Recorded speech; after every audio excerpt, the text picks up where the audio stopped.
স্বরাষ্ট্র মন্ত্রণালয়ের পক্ষ থেকে আমরা দৃঢ় বিশ্বাস করি অনতিবিলম্বে এই গুন্ডা লীগের রাজনীতি, আওয়ামী লীগের রাজনীতি প্রজ্ঞাপন জারি করার মাধ্যমে নিষিদ্ধ করা হবে। আওয়ামী লীগকে অবশ্যই নিষিদ্ধ করতে হবে। আওয়ামী লীগকে নিষিদ্ধ না করলে তারা বাংলাদেশে সন্ত্রাসী কার্যক্রম চালাবে। গণহত্যার পরে কোন দল কোনোভাবেই তার সাংগঠনিক কার্যক্রম পরিচালনা করতে পারে না। সুতরাং আগামীকাল আওয়ামী লীগ রাজপথে নামতে পারবে না। একজন আওয়ামী লীগকেও দেখতে চায় না।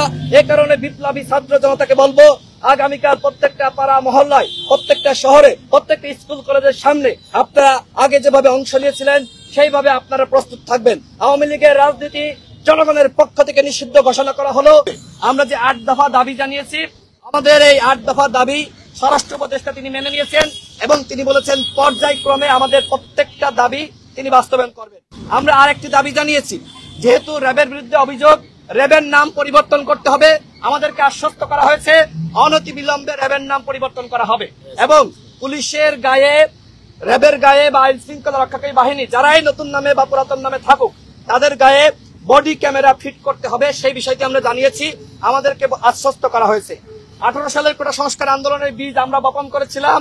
ওই সময় আমরা নেতৃত্ব দিয়ে আমরা সফল হয়েছিলাম। আজকে আমরা আমাদের নুরুল হক নূর সহ আমাদের নেতৃবৃন্দ যারা এখানে আছেন প্রত্যেকেই 2018 সালের কোটা সংস্কার আন্দোলনের নেতৃত্ব দানকারী ছিলেন। এই এনআরআই আবার 24 সালের আন্দোলনে অংশ নিয়েছে, নেতৃত্ব দিয়েছে। আমাদের ভাই ব্রাদার সহযোদ্ধারা যারা 24 সালের আন্দোলনের নেতৃত্ব দিয়েছে, সকলের বিরুদ্ধে যে ধরনের মামলা করা হয়েছে 18 সাল থেকে 24 সাল, সমস্ত মামলা প্রত্যাহার করার জন্য আমরা আহ্বান জানিয়েছি এবং রাজনৈতিকভাবে গত 15 বছরে ভিন্ন মত দমন করার জন্য যে ধরনের মামলা ছিল এই মামলাগুলো আমরা প্রত্যাহার করার আহ্বান জানিয়েছি।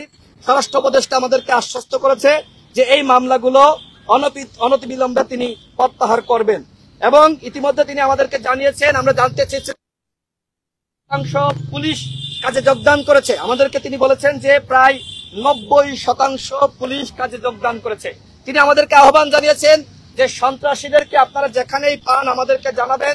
আওয়ামী লীগ, ছাত্রলীগ যারা হত্যার সাথে জড়িত, যদি আপনাদের কাছে তথ্য থাকে আমরা দেশবাসীর উদ্দেশ্যে বলতে চাই সেই তথ্যগুলো গণ অধিকার পরিষদের কেন্দ্রীয় দপ্তরে আপনারা জমা দেন। আমাদের মোবাইল নাম্বার আপনাদের কাছে রয়েছে, আপনারা কেন্দ্রীয় দপ্তরে জমা দেন।